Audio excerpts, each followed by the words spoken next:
अध्यक्ष महोदय, हा पुण्याचा हुक्का पार्लरच्या संबंधातला विषय आहे, परंतु अनेक महत्त्वाच्या शहरांमध्ये देखील हुक्का पार्लरचा अनेक ठिकाणी अड्डे आहेत, अशा प्रकारची दुकानं आहेत. अध्यक्ष महोदय, या संबंधामध्ये मला दोनच स्पेसिफिक प्रश्न आहेत की हुक्का पार्लरवर बंदी आहे. माझ्या माहितीप्रमाणे त्याच्यावर गुन्हे दाखल केले तर 3 वर्षाची सजा देखील आहे. पण अशा प्रकारचे गुन्हे दाखल होत नाहीत पोलिसांच्याकडनं, हा सर्वसाधारण आमचा अनुभव आहे. ठाण्यामध्ये तर आम्ही ही हुक्का पार्लर मुक्त ठाणे ही 3 वर्षापासून चळवळ सुरू केली, त्याला यश मिळालंय. परंतु आजही 40% हुक्का पार्लर जे आहेत ते चालू असलेले बघायला मिळते.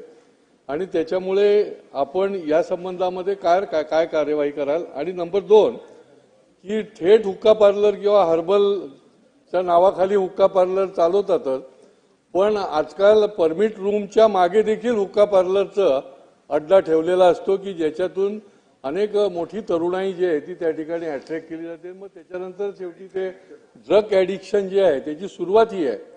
सोशल मीडियाच्या माध्यमातून देखील अगदी सपशेल जाहिराती देखील दिल्या जातात की या हॉलमध्ये अमुक आहे तमुक आहे, आणि त्याच्यामध्ये हे हुक्का पार्लरचंच आपल्याला बघायला मिळतं. तर त्याच्यावर पोलिसांकडनं कारवाई व्हायला कुठेतरी कुचराई होते.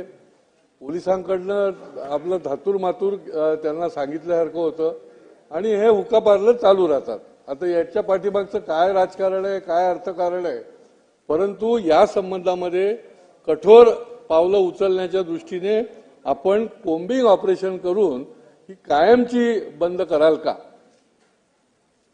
अध्यक्ष महोदय, सन्माननीय सदस्यांनी ठाणे महानगरपालिकेच्या हद्दीमध्ये किंवा ठाणे जिल्ह्यामधील अनधिकृत असलेल्या हुक्का पार्लरच्या बाबतीमध्ये त्यांनी प्रश्न उपस्थित केला आहे. नक्कीच आपल्या माहितीनुसार संपूर्ण ठाणे महानगरपालिकेमध्ये विशेष मोहीम राबवून त्या सगळ्या हुक्का पार्लरवरती कारवाई करण्याचे आदेश आजच्या आज दिले जातील.